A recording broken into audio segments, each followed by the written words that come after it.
21-এর বিধানসভা নির্বাচনে জোটের লক্ষ্যে মহড়া শুরু করেছে বাম কংগ্রেস।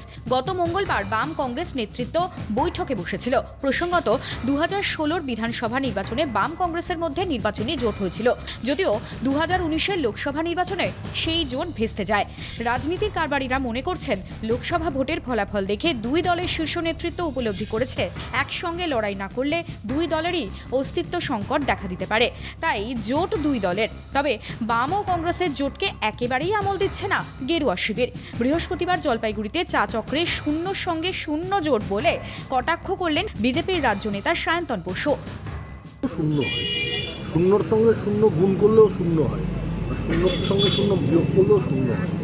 যারা শূন্য কারবার, শূন্যের কারবারিদের নিয়ে আলোচনা করে সময় নষ্ট আমরা করতে চাই। মানে এই জোট যদি হয় তাহলে কোনো প্রভাব পড়বে না বলছে। শূন্য হয়, কি প্রভাব পড়বে? বাম কংগ্রেসের জোটকে গুরুত্ব দিচ্ছে না শাসক দলও। দিস ইজ নাথিং নেই, তারা একসঙ্গে জোট বাঁধে, আবার জোট থেকে চলে যায়। সেটা ওদের জেতা হারার উপর নির্ভর করে, কখন জোট বাঁধবে কখন জোট বাঁধবে না।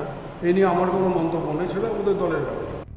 সাংগঠনিক দিক থেকে ক্ষয়িষ্ণু দুই দলের জোটকে আগেই ফুৎকারে উড়িয়ে দিয়েছেন বিজেপির রাজ্য সভাপতি দিলীপ ঘোষও। গতবারেও জোট আসছিল, জোট আস্তে আস্তে, তারপরে তো লোকসভায় তো জোট তো প্রায় নিশ্চিহ্ন হয়ে গেছে। আগে তবু 30-32% ভোট ছিল, এখন সেটা 13%-এ নেমেছে। সেজন্য পশ্চিমবঙ্গের মানুষ পিছনে তাকাতে রাজি নয়। তারা সবাইকে সুযোগ দিয়েছেন, সবাই তাদের স্বপ্ন পূরণে ব্যর্থ হয়েছেন। এবার বিজেপির পালা, বিজেপির লোকে ভরসা করে লোকসভায় ভোট দিয়েছেন। আর বিজেপির যে আন্দোলন কার্যক্রম হচ্ছে, সেখানে যে ব্যাপক ভিড় হচ্ছে সেটা বোঝা যাচ্ছে। তবে নিজেদের অস্তিত্ব টিকিয়ে রাখতে জোট ছাড়া যে অন্য কোনো পথ নেই বুঝেছে বাম কংগ্রেস নেতারা। কিন্তু সেই জোট নিয়ে যেমন রয়েছে বিরোধী দলগুলির কটাক্ষ, তেমনি ধোঁয়াশা রয়েছে বাম কংগ্রেসের নিচু তলাতেও মত রাজনৈতিক মহলের। জলপাইগুড়ি থেকে তিতাস পাল, ক্যালকাটা টেলিভিশন নেটওয়ার্ক।